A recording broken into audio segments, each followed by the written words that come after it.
Okay, I think we'll just start. So, welcome everyone to this general election debate for Edinburgh South. Hoping more people will arrive, but it's always variable at KB. And as joint unions who are hosting this event, we thought it important to encourage as much debate as possible. So the university attracts the bulk of its income within Scotland, I think, but I may not be quite right about that. A significant amount is not devolved, particularly around research. So the format of the meeting is that each of the candidates get an opportunity to speak for a couple of minutes, and then we'll open up for questions. And if there's time at the end, each of the candidates get to say a kind of closing statement. We'll finish at 2 sharp. So with a randomly drawn order, we've got SNP first, which is Neil Hay. Thank you everybody, my name is Neil Hay, I'm the SNP candidate. Thanks for coming this afternoon when it's such a beautiful day outside and you could be having a sunbathe out there too. A vote for the SNP is a vote to make Scotland's voice heard in a manner that's never been heard before. It's a vote to deliver positive change that we're hearing time and time again, that is being cried out for on the doors and the streets when we're out working towards May the 7th. We're the only party, the only main party offering an alternative to the harsh series of Westminster cuts that we're still in a programme of. We propose a modest rise in public spending, which will allow us to invest in the NHS and our other vital public services. We pledge to deliver the promises, the powers promised to us last year to strengthen our economy and to help tackle inequality in our country. We will prioritise employment policy, including the minimum wage and national insurance, welfare, business tax and equality legislation as we request those powers. Our goals overall are for well-paid, rewarding work, to make work fair, to support families, invest in young people and ensure we're getting a fairer deal for our pensioners as well. We're looking to develop a fair and helpful welfare system as well that enables us to defend the vulnerable who are struggling at the moment, and indeed to deal with tax avoidance and that only goes to impact upon greater inequality in the country. We oppose withdrawing from the EU, whilst we advocate responsibility for the post-study work visa to be devolved as well. We hope to develop a more sensible immigration policy too. There's a rebalance to be done within the UK and we will be promoting city deals. And I will speak more about that, I'm sure, as time goes on. Thank you very much.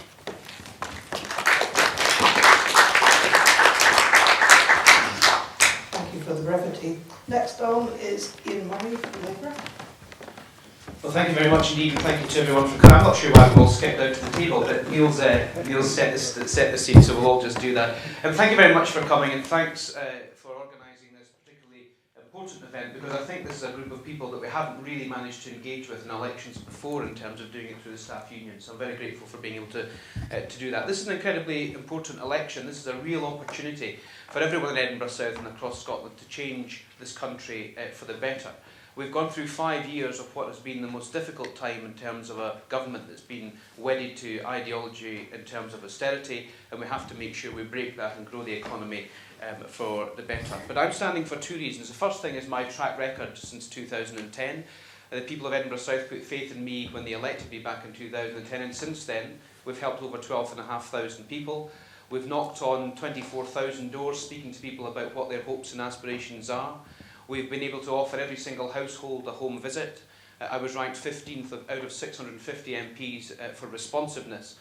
So that kind of community engagement and that kind of working with the local community and residents here has allowed us to shape our manifesto. So the second reason I'm standing is on the basis of our manifesto commitments. Those are broad brush in terms of some of the policies that I'll give you now, but hopefully we can go into a bit more detail during that particular debate. We have to deal with poverty, pain, insecurity at work, and there's a whole host of policies and work that we need to be progressing on that particular agenda. We need to improve our public services. We need to reject the austerity agenda that we've got here while balancing the books by the end of the next Parliament.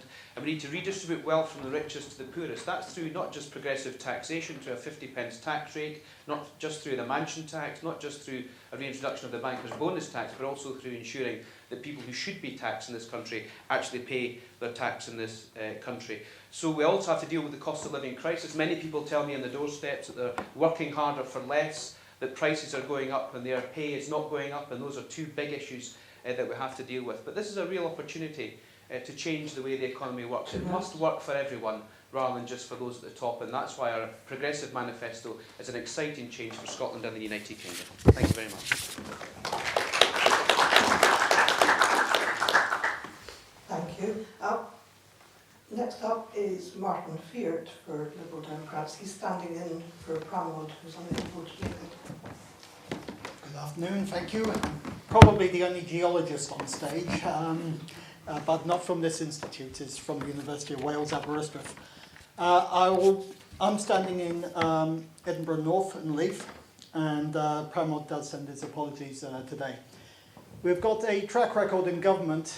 When we arrived and we made a coalition in 2010 with the Conservatives, there was the issue of that famous note, there is no more money. And we had to solve a lot of problems. The Liberal Democrats stood up, we tackled the issue head on, and we knew that we would have to make unpopular decisions. It was not necessarily in our electoral benefit in order to make those choices, but we did what we had to do, given the numbers. It's been a rough 5 years for us all. I personally lost my job last year and had to seek new employment. That was not a fun time, so I do sympathise with many of the people who have had harder times than I have. And I know that even the stress involved, never mind the financial implications, really do impact people. So, but it's a case of we're now on the right path. When Ed Balls, the Labour Shadow Chancellor, said that he wouldn't change anything in the last budget, he knew that the coalition was on the right track, and the economy is now improving. It's the highest rising economy in Europe. Let's not, and it means a lot because we've had to make cuts everywhere. Universities, for example, really suffered. One of the reasons why I voted no was to keep the funding, UK funding, university and research system here in Scotland. Because if we had detached for a yes vote, then it would have been very traumatic for our entire academic and research base here in Scotland. So I'm saying is that the SNP want to go down and they want to spend 180 billion of money that we have to borrow.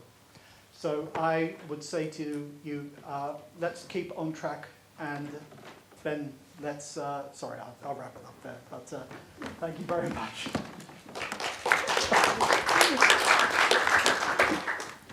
Thank you. Next we have Briggs for the Conservative Party. Well, thank you very much for arranging this Hustings meeting today, and to both joint unions for putting this on today. Can I start by apologising for my croaky voice today? I'm going through a bad spot of man flu, so I think all the candidates are pretty tired already after 3 weeks of campaigning, so it's just hit me, but I'll try to get through. Over the past 5 years, we've put our economy back on track. 5 years ago, Britain was on the brink. As the outgoing Labour Treasury Minister put it, in brutal candour, there is no money. Since then, we've turned things around. Britain's now one of the fastest growing major economies in the world, and we're getting our national finances back under control. We've halved our deficit as a share of our economy, and more people are now in work than ever before, with over 2 million new jobs created. Britain is back on its feet, strong and growing stronger every day. This has not happened by accident. It's a result of difficult decisions taken in government and working through our long-term economic plan. Our friends and competitors overseas look at Britain and really they see a country that is now putting its house in order and a country on the rise again. They see a country that believes in itself, but our national recovery remains a work still in progress. It's fragile, and with the wrong decisions, it could be easily reversed. So the central question at this election are these. How do we maintain our economic recovery, upon which all our ambitious plans for this country depend? And how do we make sure that that recovery benefits every one of our citizens at every stage of their lives? So as you consider how to vote, I hope you'll ask this. Which party is best placed to keep our economy strong? Which party has a team which has delivered a growing economy that we have today, which has created jobs since 2010, which has created more jobs than the whole of the European Union put together, or a party that left behind a ruined economy just 5 short years ago? This is a time to build progress, and we need to work together to do that. Conservatives have a plan of action, a plan to take our country forward, and above all, it is a plan for you, your family, and Scotland. Thank you.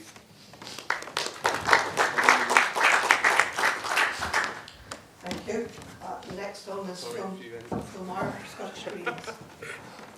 Short straw. Hi there, folks, and thank you for the invitation to speak here today. The Scottish Green Party manifesto is about equality, not poverty. We want to introduce a £10 minimum wage, and we want to do that as part of an overall agenda of stopping punishing the poor and rolling back many of the austerity-driven cuts and changes to our social security system that we've seen over the past 5 years. We believe that every citizen of the country has a right to expect the care of society and should not be punished for disability or coming on hard times and made to jump through bureaucratic hoops to get the money that they need to avoid starvation. As part of a longer term move, we want to see a move towards a truly universal welfare system in which every citizen receives a basic citizen's income. We want to see public services staying in public hands. Part of that would be renationalising the railways and other public services. And in particular, we want to see a stop to the sell-off and marketisation of health and education. Now, obviously in Scotland, devolution has protected us from quite a lot of the worst of that. But the fact is, if it continues to happen from Westminster, it will continue to put pressure on us here in Scotland when we would reverse that. Thirdly, we want to see power to communities. We want greater powers for Scotland, we want the powers that were promised for a start, and we want to look at sensible ways of using more. We want to see workplace democracy, where staff would have a right to form a cooperative and take businesses into their own hands if they are being mistreated and if the business is being deliberately run to the ground. Similarly, we want to see democracy in energy supply. We want to see huge investment in community-level, community-owned renewables, so that rather than being beholden to large corporations, people have the means of production of energy local to them and in their own hands. And we want to see a green industrialisation, investment in sustainable industries, moving away from fossil fuels, and building a future that we all can be happy to live in. Thank you very much. Thank you. And finally, Colin for Scottish Socialist Party. Thank you very much, Angie, and thank you very much for coming along to the Hustings, you all. I wanted to just say that if the polls are accurate, and I believe that they are, Scotland is about to topple the one-party state that has ruled here for the past 50 years, because the socially conservative Labour Party is about to suffer the worst defeat it's probably certainly had in my lifetime, and frankly only the most hackneyed Blairite will mourn its passing, and that's the astonishing reality of this general election in Scotland. At UK level, we have a stalemate between a coalition government that doesn't deserve to be re-elected, governing as it does on behalf of a corporate elite drunk in its own power and omnipotence and apparently untouchable, and an opposition so bereft of ideas that all they can do is ape the reactionary policies of the government on privatisation, on austerity, on inequality, and scapegoating immigrants and claimants for a crisis caused by the bankers. And the majority of Britain's population, ourselves of course, continue to endure a collapse in our living standards that sees us £1,800 on average, each worse off since 2010 and enduring austerity and employment conditions, poverty pay and 0-hour contracts amongst them, that frankly our grandparents' generations wasn't tolerate.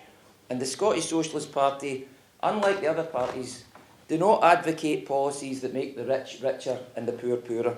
We don't worship at the anarchy of the free market based on the exploitation of the majority of the population and environmental degradation of the planet, which is the temerity to call itself a liberal democracy when it is neither liberal nor democratic. Thank you. Look forward to your questions.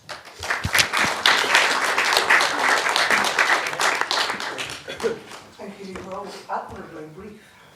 We're going to open up for questions from the floor. If you'd wait till the mic comes to you, because we are live streaming, so people will be able to hear your questions. Anyone want to kick off?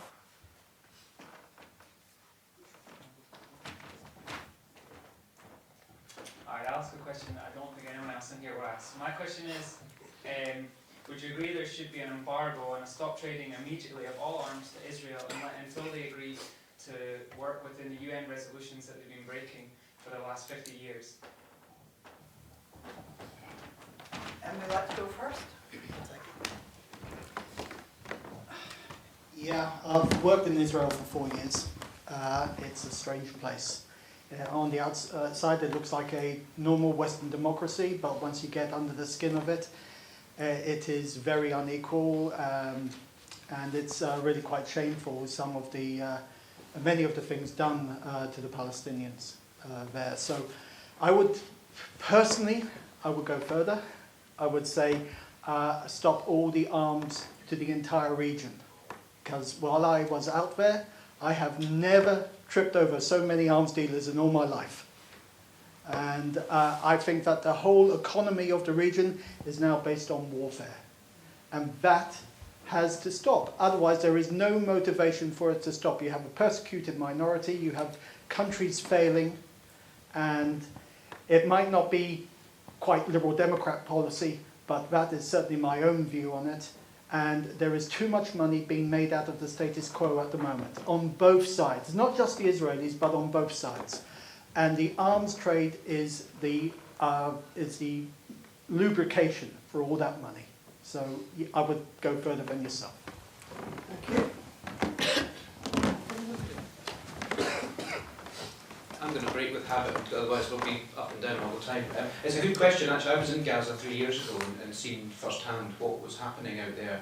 And I think the question goes to the heart of what we are trying to do in terms of our manifesto. Ed Miliband said in his conference speech in September he would make Palestine and the Middle East his #1 foreign policy priority. The Parliament voted to recognise Palestine, but the government decided not to follow through on that, so we will certainly make sure we recognise Palestine. I've asked the Foreign Secretary, in fact both Foreign Secretaries, William Hague and Philip Hammond, on separate occasions, why, if they think the window of opportunity to have a two-state solution is narrowing, why settlements are continuing to be built.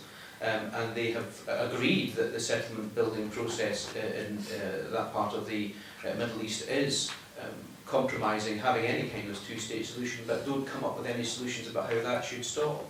And the only way you can really do that is by making sure that you lift the blockade in Gaza and you make sure that the people of Gaza have the ability to earn their own income and grow their own economy, and this persecution stops, because it is a big aggressor against the Palestinian people. Let me just tell you a little bit of a story, if I may, not to go off at a tangent, but when I was in Gaza, I spoke to a group of 24 young men who were telling me about their daily experiences of living in Gaza.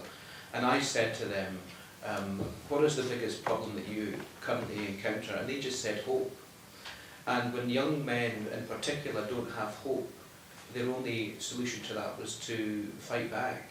And until we're able to resolve that, by all the things that you've just mentioned, we'll never get a solution in the Middle East.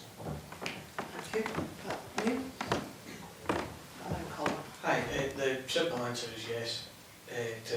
To support that, I'm delighted to see we finally released a manifesto yesterday, and delighted to see that it was noted upon in there that we would be pushing for the recognition Palestine as well. One of the things we have to move on from is, as was commented earlier, the West continually makes the problem worse for their own reasons. Not just the West, but from the West we have to look at that ourselves.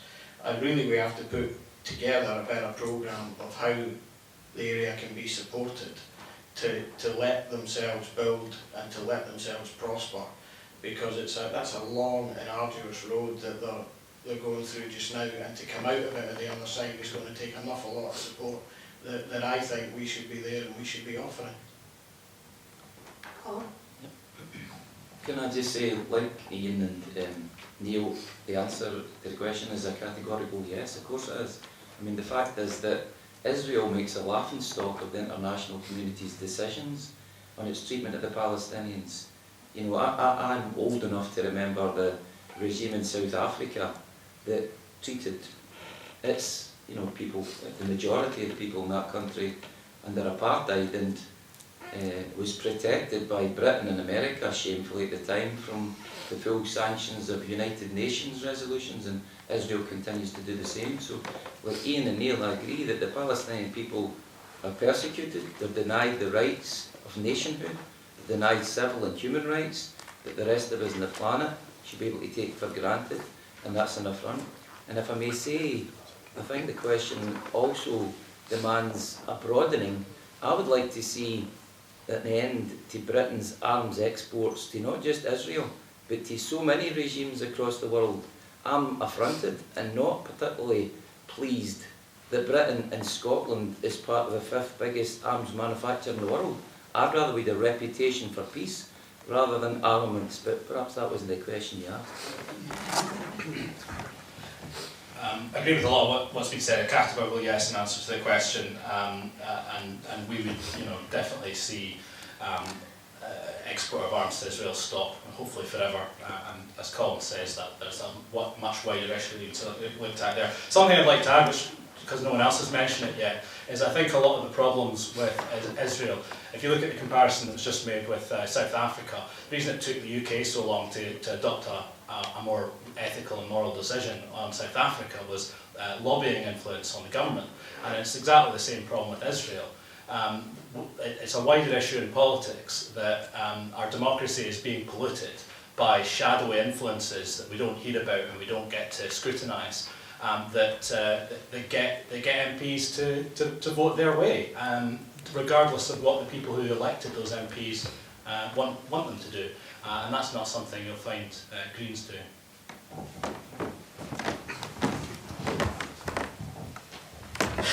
Thanks.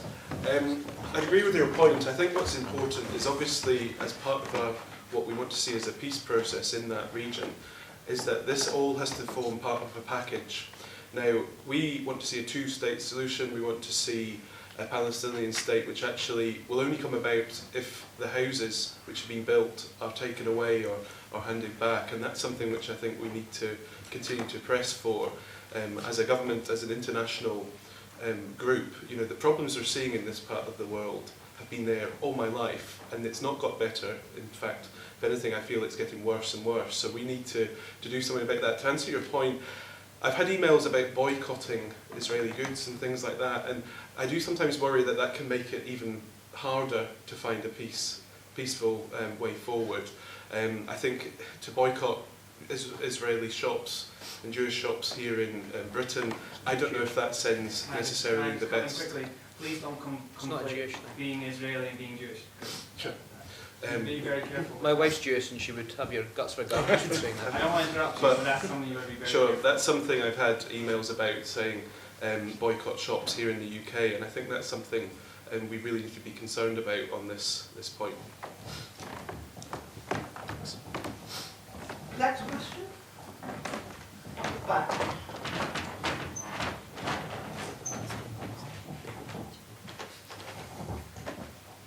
Hello, I'm Karen Halliday and I represent the Equalities and Diversities Committee within the School of Biological Sciences here at Edinburgh.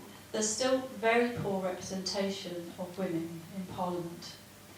And I'm interested to know what is your understanding of the problem and what she would do about it. Great question. And on this panel as well, of course. This is in Edinburgh University Court, where we've managed to get 50% women this year. You asked a fundamental question of not just politics at a UK level, but politics in general across the world in terms of not just female representation, but black and ethnic minorities. As well, from a party perspective, we've ran all-women shortlists now for the last 20 years. They've had some significant successes in increasing the number of women within our party. Ed Miliband's committed to a minimum 50-50 in his cabinet if he's elected Prime Minister. We want to see a minimum 50-50 on public boards, and we can do that through legislation, and we want to see at least a movement towards 50-50 on private boards as well. And the way we are planning on doing that is to ask private companies to report on their gender balance activities at board level. There's a big issue as well that Stella Creasy, MP for Walthamstow, who was doing a lot of work on this, doesn't want the same women on different boards, but to make sure it's right across the board. In terms of the way politics works, I think which was at the heart of your question about what are the barriers, I just think the political system in terms of the UK government system isn't conducive to families, if you like. And we've tried very hard to move times around, and actually we have the only time we now vote in the middle of the night is a Monday because people have to travel. But I have shadowed Jo Swinson, the MP for East Bartonshire for the last 5 years. She's just had a baby boy called Andrew. He must now be about 18 months, and she takes him into the voting lobbies with her at 10:30 at night. That's not acceptable. Now, it's not just a female issue, but actually the barriers of getting into politics are much more difficult for women, and we have to find a way of resolving some of that. And you know, we have been pilloried for this magenta bus that some people says is pink, but actually that's been a real engagement that the Harriet Harman and Gloria De Piero, who's taken all of these women's issues forward for us, and we've just produced a women's manifesto, and that was a way of just trying to engage. And yes, while it was quite controversial, it was a way of saying, here we are, come and talk to us, how do we sort it? It's a huge issue, and one that's right at the top of our agenda, and I encourage you to have a wee look at our Women's Manifesto. It can change a lot of the detailed policies of how we would resolve it, but you're absolutely right.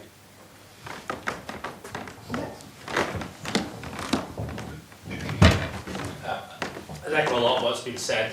The Greens have had a policy for a long time of not just trying to introduce, to set up with all women shortlists and stuff, but we've got a very solid policy where we have to have 50% of winnable seats with female candidates, and 40% of all seats that are contested in any election must be of either genders, or I'm not sure if it's of either gender or if it must be 40% female, but it's something that we've believed in for a long time, and we've taken very strong action to enact within our own party, and it's good to see some of the other parties catching up.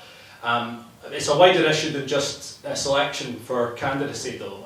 As Ian said, there are some huge barriers to participation in elected office that affect women more than men. Not just about gender though, we mentioned ethnic minorities, but the barriers to disabled people taking part in politics are often very significant. And some of the measures that I'd like to see to address that are a lot more awareness of the issue.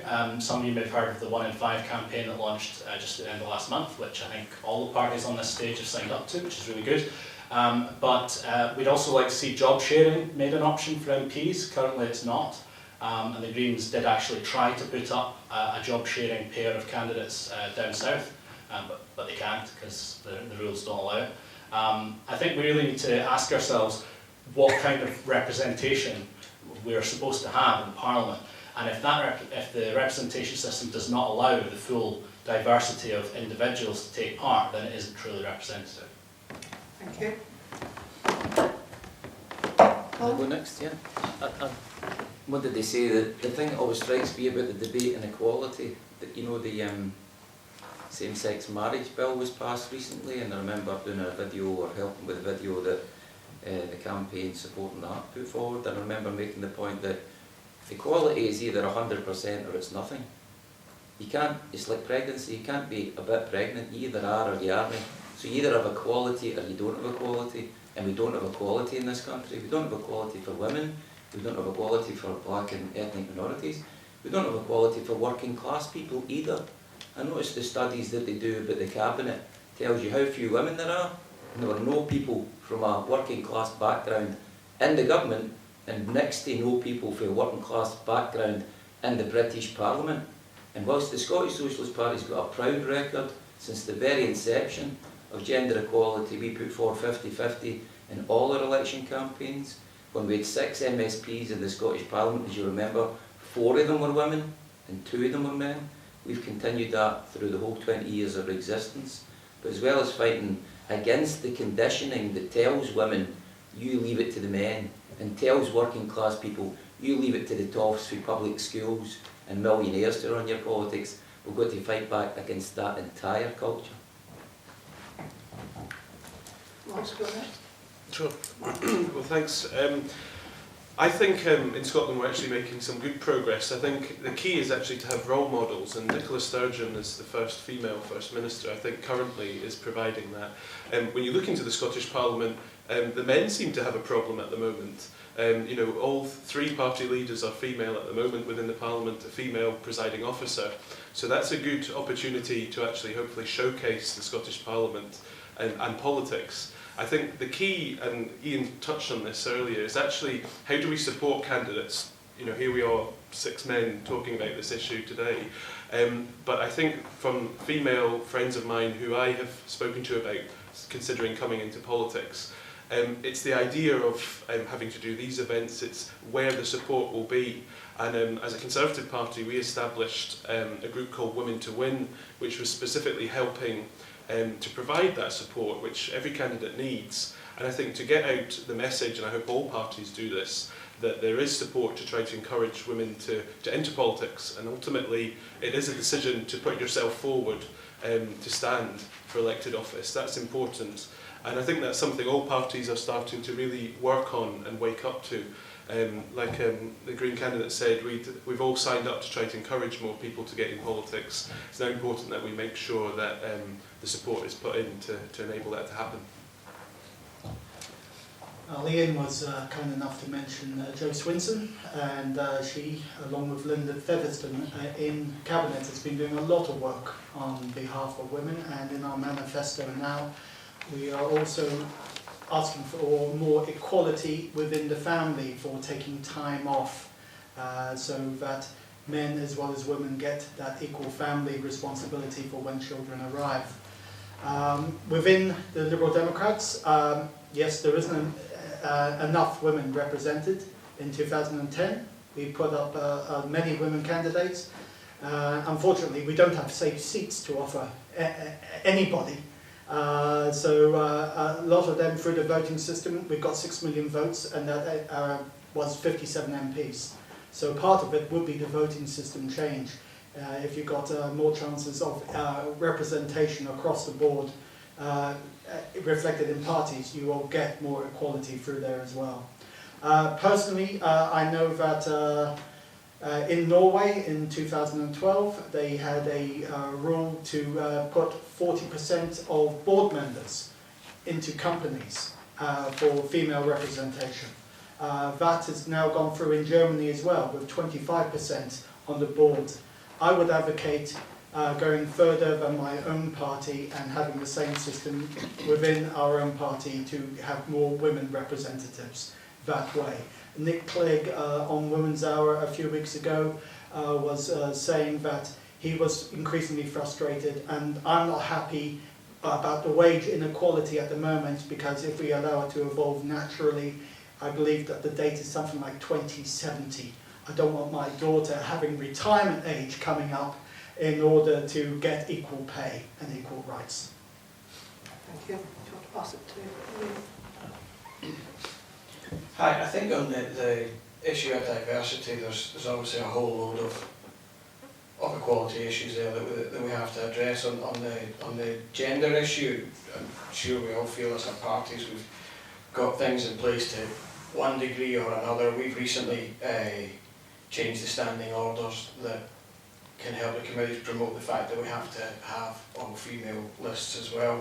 Slightly later than we would like to have done it, but we debated it umpteen times at conference to come to the correct way. For me, there's sort of 2 bits. You can have positive discrimination side of it as well, but it's quite key that we get the positive action side of it too, in that the liking that to the Rooney Rule in America, where there are percentage numbers have to be interviewed and considered for positions, and not just mandatorily said, right, that list is all to be female or all whatever other inequality group that we have there.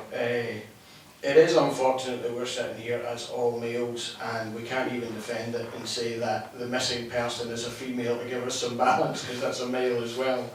I was one of 7 candidates, three of which were female. 3 out of 5 of the SNP's candidates in Edinburgh are female. It's all a slow process, but I think all the parties would think they're promoting it, they're pushing it. But until we get, on the issue of women, they're 52% of the population. Until we get to 52% representation, there isn't balance there. Colin's right, it just simply isn't balanced.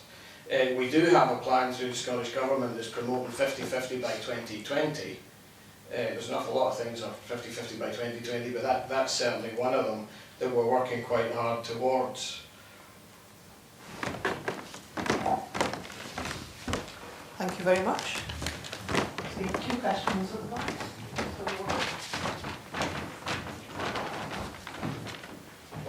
Thank you. Thanks very much for your presentations and thanks for standing for election as well. I wondered if you could all comment on the current government's record on climate change, and particularly emissions reductions and working towards an international solution. So I guess I'm asking for some comments on that, but also some suggestions as to what you would do about climate change.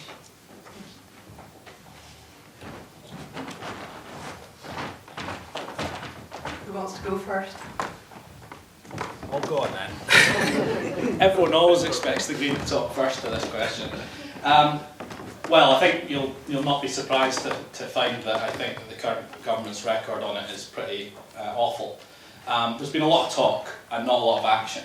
And what's incredibly frustrating is year after year we see opportunities to do something meaningful come along and get squandered, particularly with regards to international agreements. They all jet into some fancy venue somewhere, argue about minutiae for days, and then don't actually come up with anything solid. I think much as our approach to nuclear weapons would be on this one, it would be a unilateral one. We should sort out our own house and then try and lead by example and bring the rest of the world with us, not say, oh, we can't do it because the other countries aren't doing it. That's just nonsense. We've all got to take responsibility. We have to take real action. The science is pretty clear. Anyone who says it's not is deluding themselves. The action that we have to take if we want to avoid catastrophic climate change is quite substantial, and right now we are not getting there. If we want to address that problem, we're going to have to really have a bit of reality check and take substantial action. Yeah, I was going to say, I don't know if we've got any climate change deniers on the platform, so I'll keep you in suspense. I'm not a climate change denier, others will speak for themselves and let you know, but I have to say, it seems to me that I only ever come across people on the pretty far right of the political spectrum who ever say that there isn't any problem with climate change, that deny it. So I know the UKIP guys know here, that's for him to say, you can speak to him later. I think what always rings in my ears was the conclusion that Lord Stern gave in the Intergovernmental Commission on Climate Change, when he said the price of doing nothing is the most expensive of all. And I think that's right. We have a real problem with climate change. The issues, I think the evidence, I agree with Phyl, the evidence is compelling, and the challenges are substantial. I look at, for example, the debate that Scotland's having over energy, and our choices are pretty stark. As the Scottish Socialist Party, we're opposed to nuclear energy. We want to see carbon, not used, if you can put it crudely like that, for the generation of electricity. And the truth is, you start running out of options, don't you? You start running out into, are you going to be able to produce any electricity? And what's the least worst of the carbon, the fossil fuel emissions? And it's natural gas at the minute. But to offer you one specific proposal that I don't know that the other parties support, what the Scottish Socialist Party does, we're in favour of free public transport, to give people an alternative to from using their car. Leave your car at home and use free public transport provided, buses, trams, trains, etc. Because clearly transport is one of the big emissions. Our cars, CO2 emissions from cars on the city bypass, every city in the country's got them. And as well as being an issue that addresses climate change, and by the way, copied from many other parts of the world, as it's strange as it may seem, there are 5 American cities in the downtown area, San Francisco, Salt Lake City, where you have free public transport to persuade people not to bring their cars into the centre of town. And when we raised this in the Scottish Parliament, Nicholas Stephen was the Minister of Transport then, and suggested that the cost in Scotland of introducing free public transport, if you considered the amount of extra rolling stock you'd need and the loss of current revenues, would be £500 million a year.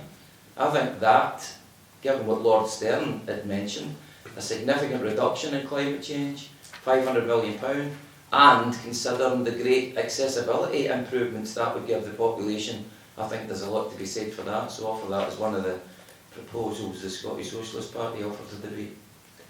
Ian? Yeah, it's a great question, and I think climate change in terms of the international community has dropped down the agenda since the economic crisis in 2008, and that has to go back to the top of the agenda, because it's not just about the climate as such, it's an issue of poverty, because the poorest in the world will be affected the most, at least in the short term, by climate change. We were promised that this government would be the greenest government ever, and I think they fundamentally failed to do anything green, because if you don't accept the science, then you won't be able to accept the solutions to that. It's great that we're in this building. I spent an Industry and Parliament Trust a couple of days in this building with the carbon capture and storage scientists in here, and it was a great educational experience to find out what is actually happening, what the scientists are doing, and what we're trying to do to resolve the climate change issue. In terms of our own policies, we've just released our environmental manifesto that commits to the 100% decarbonisation of the UK's energy supply by 2030.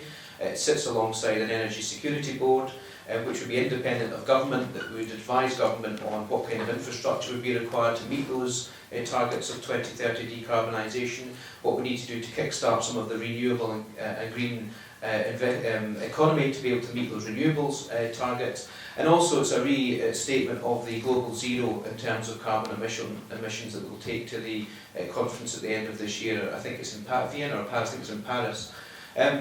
There's another additional thing to all of that though, and it's about energy consumption.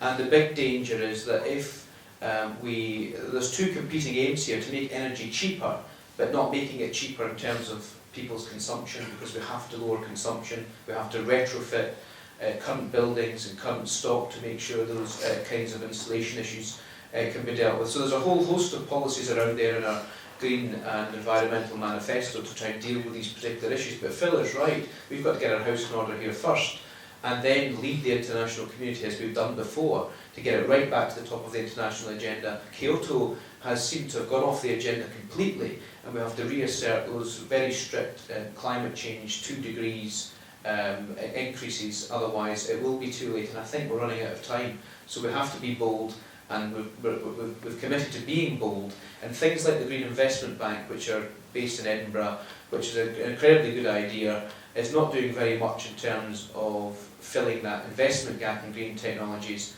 It's not really investing in things like Palamis in terms of wave and tidal, and it's not a bank, so we want to turn it into a proper investment bank that invests in those real cutting-edge technologies that will take us to the next level of renewables.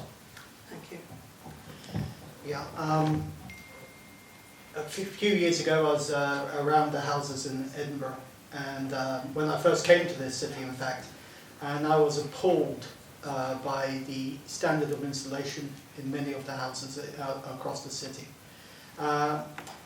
Thankfully, it's Liberal Democrat policy now to upgrade all housing in the UK by 2030 to a minimum of C-class installations, so cut down on the energy that we're using as well as the stuff that we are burning.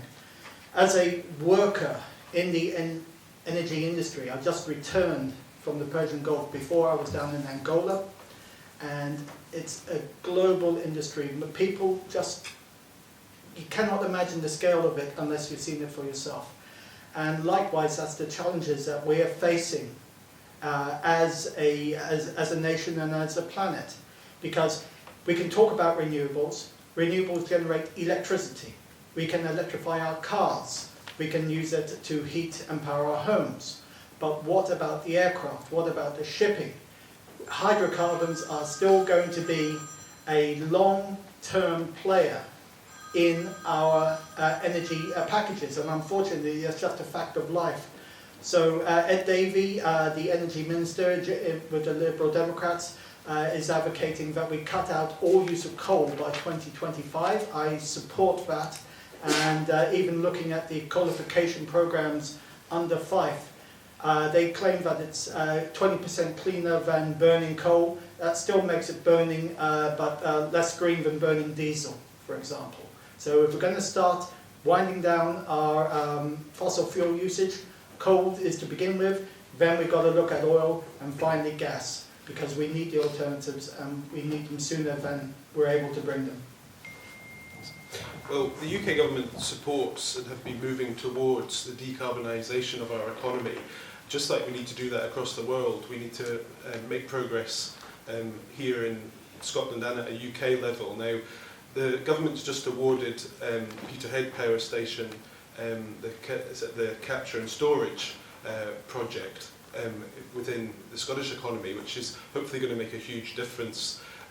One of the key things within Scotland, I think, will be is actually the closure of Longannet very soon is going to actually have a huge impact on Scottish emissions, because at the moment it's the largest carbon producer within Scotland. So on paper, Scotland will look like we've actually made huge progress very shortly, but it's across the world where we need to push the climate change agenda and make sure that economies, especially emerging economies, don't take up the sort of polluting technologies which we built our economy on. I think, like it's been said on the panel, there's lots of opportunities there for insulation, insulating homes and public buildings. I think it's the John Muir building I parked up at to come here this afternoon, and that building's clad in solar panels. So I don't know how much the university is already leading the field in that, but we've all got our individual roles to play. But I think within government there's far more which could be done within public sector and private sector to actually take up these technologies, and that would help, as Ian said, with taking forward investment across the green technology sector. Okay, Neil, pass the mic. Hi there. Certainly I think across the country we probably think that as a Westminster government there's an awful lot more to be done. It's not being addressed, certainly not to the levels that people would like it to be seen to be doing. In Scotland here we have various different projects, a few dozen projects predominantly centred around wind and wave. There are some other fairly ambitious targets that we've set here. The actual targets themselves exceed what's been set around the rest of the world in most cases. And sometimes we don't quite hit those targets, but it's not for the lack of trying, and it does mean that we are ahead of other countries. We're just not quite where we said we would try and get to. We have, for example, we're predicting another 2020, but the 80% of our electricity will be produced by renewables by 2020. That's quite an ambitious target. We do have insulation programs already going on in specific areas. There's another bit, an add-on to the economy through the green industries as well, that boosts our economy through manufacture too, where we commit to these programs, and it's quite an important point to consider too. But regard other projects, there's transmission arrangements we have to look at that we suffer from of late. If we keep committing the likes of programs like the Saltire marine program that encourages people to develop for big money rewards, significant progress in technology as well, and for us to make advancements in the community electricity projects as well, then there's a few routes there that we can carry on to continue and develop our renewables in Scotland. Can I maybe come back on some 2 points there, turn this into a bit of a debate? Okay. We're running out of time actually for questions. I just wanted to say that there's a bit of a suggestion there that there's individual decisions are going to sort this out. By all means, individual decisions have some role to play. But the idea that we can just leave it up to everyone and encourage them to be good and it'll solve the problem is ridiculous. An example of how effective a government-backed decision can be, you only have to look as locally as the introduction of a carrier bag tax in Scotland. The usage of disposable plastic carrier bags has gone down by, I think it's 85% since the introduction of that tax. And I don't see a lot of riots in the street about the fact that you need to take your own bag with you to the shop if you want to avoid paying for the bags. It's got to come from the top. Okay, we've got time for one quick question. And Paul back at the hand up first. Thank you. In the last Scottish Leaders debate, I think Nicola Sturgeon appeared to commit the SNP to requesting full fiscal autonomy for Scotland in the lifetime of the next Parliament. I saw an analysis of the last Pierce figures that would indicate that there was an annual shortfall of, I think, about £6 billion in the Scottish budget. What's going to fill the gap? I think we'll go for Neil first. It's your turn. Brevity, please. We've got about 8 minutes left. The figures that were produced were based upon 1 year. And yes, they show the shortfall, but what it didn't represent was that the start point for those figures in that shortfall was, they were made by the IFS, the start point was by the OBR, who are historically not a very reliable place to start taking your figures from. The GERS figures don't come from the OBR, they come from the Scottish Government. The GERS figures, okay. Beside that was almost an incidental. The full fiscal autonomy is about us having the powers here to generate our economy, for us to focus on the points that we are good at, where we can grow our economy to help build public sector finance. We can produce 5%, 0.5% we're looking at for investment in our public service sector already. With that money, we can then look at how we cater for our people. Our growth that comes from the public service investment will more than work the deficit down until we start writing off some of the debt that we've accrued as well. Okay. We've enough, not really covering it, but we've got to try and get through. Next. Anyone want to take? Yeah, I'll take it. Well, I think we've pretty well can see for ourselves that the SNP economic policy is inept. They don't know what they're doing. They're going to go down to Westminster, promise 180 billion over the term of the next Parliament in loans. As the economy is rising, they're going to up public spending as well, and that's exactly what happened in the last decade with Labour.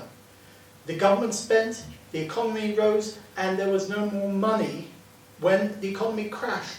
What we're trying to do in the Liberal Democrats are going to prepare for the next downturn. The proper time for spending as a government is when things are going down, not when they're going up. In the meantime, we have to keep put the issues of payment onto the broadest shoulders, closing the corporate loopholes and taxing the more wealthy individuals. We can't do this funny money stuff. It's just not possible. We learnt that lesson last decade, or at least we should have. Well, to go back to your main point, which I don't think Neil actually answered there, was full fiscal autonomy. I fully accept the SNP want to see that, and then full independence. But if we have full fiscal autonomy, we have that that lack of money, which I think is actually 7.6 billion predicted at. And where that shortfall is going to be filled would have to be tax rises or cuts, and I think that's quite clear. And that's why at the actual referendum we argued that sharing resources across the UK was key, and I think that's why a majority of people in Scotland voted to remain part of the United Kingdom, because they understood when you have bad years like we're currently having within the oil and gas sector, money can be moved around these islands to help fund our public services and have that stability, which at the end of the day most people, most public sector organisations are looking for. And I don't really think the SNP have thought this out. They want this, but they're not understanding the unintended consequences which it would have. And I think this election, it's critical now that people really focus on that threat to our public service financing in Scotland. Because if they vote for it, if the people of Scotland vote for this and it's delivered under some shabby deal maybe between Labour and the SNP, then I think we really could see our public sector finances facing huge challenges. I think I should pass it to Ian next. No, I'm happy to wait. Okay. Well, I'll just say, I think it would be extraordinary for these three parties sitting here, the Greens, the Scottish National Party and the Scottish Socialist Party, who came together and supported independence. It would be extraordinary if we weren't in favour of more powers being advocated to the Scottish Parliament to decide on our tax and revenue expenditure. So I think in principle, we three parties, I can't speak for the other two, but I'm sure they'll speak for themselves. In principle, full fiscal autonomy has got to be a good thing. It's got to be more powers for the Scottish Parliament. Of course, the devil is in the detail. And the detail here is, of course, that under the current arrangements, Scotland doesn't get to keep all the taxes raised here. VAT must be returned to Westminster. Alcohol, tobacco, duties like that must be returned to Westminster. I've not got time to come back here. Answers. So it's not full fiscal autonomy as I understand it, where the taxes raised are spent here. Moreover, we're obliged under this arrangement, in your 7.6 billion calculation, that we must pay towards the British national debt, we must pay for British foreign affairs and defence policy, we must pay towards Britain's contribution to the EU, must pay. And I think the clear answer the Scottish Socialist Party gives, I can stand here, make it absolutely clear, we're for raising taxes. We're going to raise the taxes on the rich. We're going to raise the taxes on corporations in Scotland under the independent Scotland we have. Moreover, like Norway, our colleagues across the water, they own their oil industry. They don't just rely on pennies paid by corporations out their profits. They own the companies. Statoil owns Norwegian's oil. And we would like to see Scotland's oil owned by the people and all the revenues, not just pennies for BP and Shell now and again. And that would be half help your revenues, wouldn't it? Ian? Well, I'm sorry we're running out of time for this question, because this is one of the fundamental issues of this general election. We have a manifesto. There's nothing in that manifesto that haven't shown where the money would come from and how it would be spent. And I'm not surprised that Neil's flailing around trying to find you an answer, because there's not. And we can all argue about the £7.6 billion from the Institute of Fiscal Studies, but as you already said in your question, actually it's the Scottish Government's own annual accounts, the GERS figures, that show there's a gap between 4.8 and £6 billion. This is a total and utter fallacy, and I pressed Neil on this at another hustings we did a few weeks ago and said, if he's elected the Member of Parliament for Edinburgh South, will he vote for full fiscal autonomy if it's on the table this year as Nicola Sturgeon wants it? And he said yes. So we've got three options here. You can either vote Conservative and take public services back to the 1930s, as the IFS has already said before we had NHS. You can vote for a balanced plan where we get rid of austerity in this country under Labour, or you can go for full fiscal austerity with regards to the biggest black hole in public sector finances you're ever likely to see in this country. That's not just about the money, it's also about breaking up the pooling and sharing of our UK pensions industry, the pooling and sharing of our welfare state, and every nation of this country of ours pooling together when times are tough and sharing in those resources when times are good. That is a fundamental principle that I think we should cherish, because Scotland does well out of that, and to pull that away for ideological reasons and leave such a big black hole in public sector finances is a complete disregard for the responsibility of a Member of Parliament in this constituency. Or you can vote Liberal Democrat. Thank you. Finally, Okay, I'll try and be brief. The issue here is this, that we've all been taught and told and repeatedly had it bashed into our heads by the media that if there's any deficit whatsoever when full fiscal autonomy comes in, that would be the end of the world. Which seems awfully strange given that when the last Parliament came in, they said that the problem was we had a big deficit and the solution was cuts, and that would fix the deficit. And strangely enough, we haven't fixed the deficit, and yet that doesn't seem to be the end of the world. Deficits over the short term are not the end of the world if what you're doing while having a deficit is investing in a sustainable future. What we would like to see if full fiscal autonomy comes in is spending money on a more sustainable future. And if that means we have a deficit in the short term, then so be it, because it's ultimately a good thing. I'd also like to leave the oil in the ground, sorry Colin, rather than argue about who gets to spend it. But ultimately, what we would want to move towards is if we pull everyone out of poverty, and if we spend a bit of money in the short term to do that, in the long term we will have a better economy, well, a more sustainable economy, and we'll get more tax income, and it will pay for itself. Grant, thank you very much. That's bang on 2 o'clock. Thank you everyone for coming along. And this will be available afterwards for people to see as well.